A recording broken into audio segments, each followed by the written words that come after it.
I'm Jillian Penhale, and I serve as the Executive Director of Created, which is an organization in the community that works with women coming out of human trafficking and the sex industry. So I just wanted to speak on agenda item 82 quickly, and just say we've had an opportunity to review the bathhouse ordinance, so we wanted to speak in support of that and say, I think it's a good first step in trying to have legislation that is really working to create change in the industry itself, in the bathhouses. And, for Created, our mission is really to serve the women who are, trapped in these situations, in the brothels, in prostitution. And, we seek to help them come out of that life and, we provide job skills and classes to help them become active members back into our county and active citizens. And so we just really wanted to give our support to that ordinance and say that, after reviewing it, we really think it does take a good shot at, helping create a system where we can start to weed out the ones that have illegal activity going on in them. And so we particularly, in particular, they have a line in there about having those owners and people who work in the bathhouse attend an education class about human trafficking and about prostitution. So we thought that, just in particular, I want to say that I thought that was a great part. And, we actually have resources to help provide an education class like that for the city.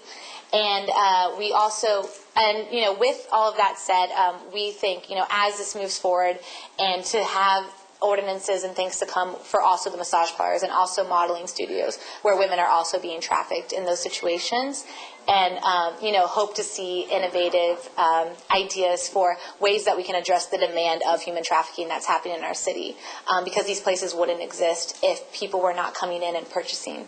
So ways that we can start to create change that is actually going after the Johns and the people who come into to each location. So thank you, and just wanted to support that.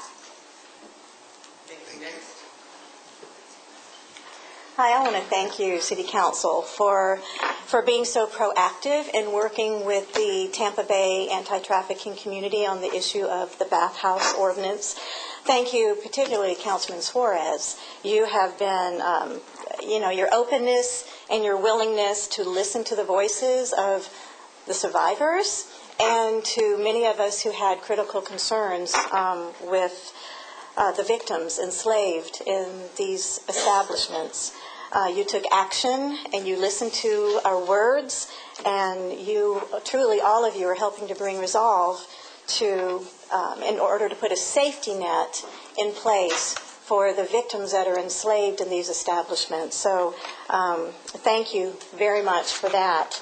I also want to speak again on item 82, continuing on, that buttoning up this current ordinance is a very great start. Have had the opportunity to look at it as well, and Mike Schmidt in the legal department, they are phenomenal, and they had their work cut out for them, and they've done an extremely great job working with such an outdated ordinance. I think it was created in the 1980s, and there was a lot, that needed to be buttoned up, and Mike and his team have really helped to do that. And in meeting with legal, we recognize that we believe that a future overarching ordinance that would cover all of the adult use facilities might be very, very prudent, so we don't have a lot of different ordinances. And our hope, and we know that the City Council will continue working toward that in the future. So again, I just want to say thank you very much, and you have our support in any way that we can offer it. Thank you. Thank you. Next.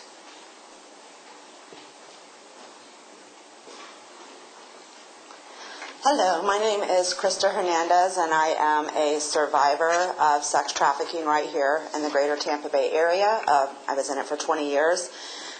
Praise Jesus, I'm out.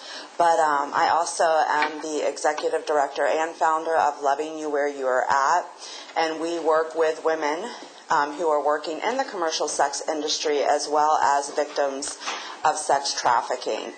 We are also currently in the process of trying to open a safe home, as we see that as our biggest need in this area. So just in reference to Ordinance 82, I just in my opinion, as being a survivor, I think that we definitely need to have a bigger safety net for these women who are working in these places because I can guarantee you no little girl dreams of growing up and being sexually exploited. Something goes terribly wrong along the way, and these women are not in there by choice. These women are in there by force. So I think first and foremost, keeping that in mind, that these women are victims. They're not in there working for their own free will, so that they are looked at as victims, and that whenever, that when they are coming out of this, that there is a safety net for them to where they're not just, deployed back over to their country, to where, honestly, what's going to happen once they get there is they're going to be killed. So that there is a safety net in place, that there are programs in place that these women can go to, and that these women can, heal and regain their voice back, because their voice is important. So another thing is, we do go into these places along with Created and many other organizations in the Tampa Bay area. We go into these brothels or massage parlors, and we build relationships with these women that are working there, so that they build trust with us, and they know that they have a safe place that they can talk to us, and if and when that time comes, that we are there to help them with resources, to help them exit, or to get a hold of the right people if need be. So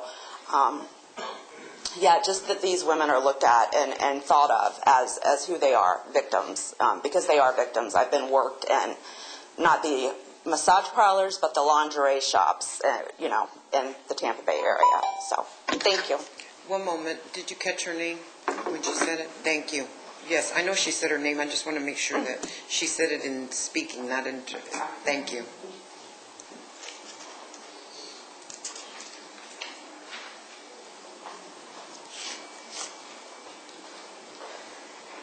Good morning. My name is Edie Ray, first survivor and founder of Healing Root Ministry. We are a long-term safe home for women, and I just want to thank you guys, Council, for the 82 ordinance, and I'm very thankful. So, thank you. Thank you. Next, please. Hi, I'm Connie Rose, and I am the Residential Director for Redefining Refuge, which is a long-term safe house for minor teen girls, as well as I'm the founder and Executive Director for Victim to Survivors. And I have been working in this field since about 2008. But more importantly is I am a survivor of exploitation, of sex trafficking, of pornography. And there were times that massage parlors were a very big part of my life. I'm also a long-term resident of Tampa, and these very streets right outside is where I was a young child and sold for sex. I'm working on my PhD, so you can only imagine all the research that I do. And my research is about trauma-informed care. It's about what's called the ACE study, but more importantly, it's about survivors in the United States and what is happening to them, and about the laws that we have put into place, the ordinances that we have put into place. But more importantly, it's about looking at folks, looking at people that you maybe don't quite yet understand, that they are victims, that they are not criminals. I've had people over the course of the years, because I've worked with hundreds and hundreds of survivors, and folks have said to me, but they made a choice. Well, you know what? I was 15 years old and I made a choice to be a prostitute. Because quite honestly, I did not know what else to do. Because I was being sexually abused from the time I was 2 years old. So I want you to think long and hard. Why does someone make a choice to be sold for sex over and over and over again? Because like my sister survivor said, Krista, who grows up, who dreams about as a young child to be a prostitute, to be exploited, and to be sold for sex over and over? And I want to commend you for taking this on, because we know that Ordinance 82 is a big project. It is something that we have to come together as a community, But we are here to say, as my sister survivors, whatever you need for us to do to help turn the tide, to help educate, we're here to do that. Thank you. Thank you. Yes, sir. Hello, my name is Joseph Manson. I just wanted to express our gratitude for you taking up agenda item 82 and working on this bathhouse ordinance, all the hard work that's been put into it. I don't mean to be out of order, but I had a quick procedural question. Will there be time to comment after agenda item 82? No, so this is all time for the testimony right now. Right. Okay, well, I'd just like to thank you guys very much, and I think... Is she leaving or coming to speak? No, I'm not she's sure gonna come to speak. which one. She's running out or running in? We have representatives Yes, sir. from the Polaris Project who have prepared some comments and testimony about this. So I don't know if I could Yes, cede sir. the rest of my time to them or Yeah, you got 3 minutes. You gave them 2. Wait, hold on. They have 3 minutes. Just a reminder for the public and a reminder to council, this is on for a staff report. What you have received is marked as a draft. And just for the sake of the public, if council chooses to go forward with it, you would set it for a first reading. You can choose to take public comment at that time, or they can still do it at the beginning of the meeting. And the public hearing would be set for the second reading, which would be announced after the first reading's time. Okay. Thank you. Yes, ma'am. Hi, I'm Sydney Boone, a data analyst at Polaris on the disruption team led by Rochelle Kagan. About a year ago, my team hypothesized that over 9,000 illicit massage businesses, which we call IMBs, in the United States were not operating as over 9,000 independent criminal enterprises separately profiting off the systematic exploitation of thousands of women. And they were right. More often than not, these IMBs are networked. Traffickers in this type of human trafficking are highly organized and involved in the exploitation of thousands of women, from the victim's recruitment to the daily management of the IMBs. These organized criminal networks are often comprised of legally registered businesses that are key in the money laundering process of IMB profits or are used to obscure the identities of the traffickers profiting. After months of national research on these over 9,000 IMBs, the data collected on each IMB and its affiliated businesses and proprietors was compiled into a system that allowed analysts to map IMB networks, which we consider at least 2 IMBs. This enabled analysts to identify which cities and states serve as hubs for IMB trafficking, and Tampa, Florida is one of these most prominent hubs. We found that there are over 500 IMBs currently operating in Florida, making this state the 4th in the U.S. with the highest rate of IMBs and home to nearly 300 IMB networks within the state alone. Tampa is ranked as the 4th city in Florida with the highest concentration of IMBs, behind Miami, Fort Lauderdale, and an almost tied Orlando. These statistics speak to the prolific problem of IMB trafficking in this city and this state. However, we cannot treat trafficking hubs like Tampa in isolation. It's not made up of independent criminal organizations separately profiting off the systematic exploitation of thousands of women. It's also connected. A case study about a single Tampa residence on Kennedy Boulevard, illustrates this well. IMB trafficking is a problem across Tampa, but since these hearings have focused on Kennedy Boulevard and it does have a lot of IMBs, this is the example we're going to use. In October 2017, the press brought to the public's attention a landlord's property where a popular IMB is located. This landlord, who was made aware of the criminal activity occurring on his property, is also the chair of Tampa's Code Enforcement Board and a member of the Public Nuisance Abatement Board. After receiving a police warning and threat to bring his business before his own board, he claimed to have started the eviction process, but he dropped it for undisclosed reasons. This business now appears to be closed. He did not seem to suffer consequences for keeping the doors to this IMB on his property open. This is just one property, one IMB, and one nuisance on one Tampa street.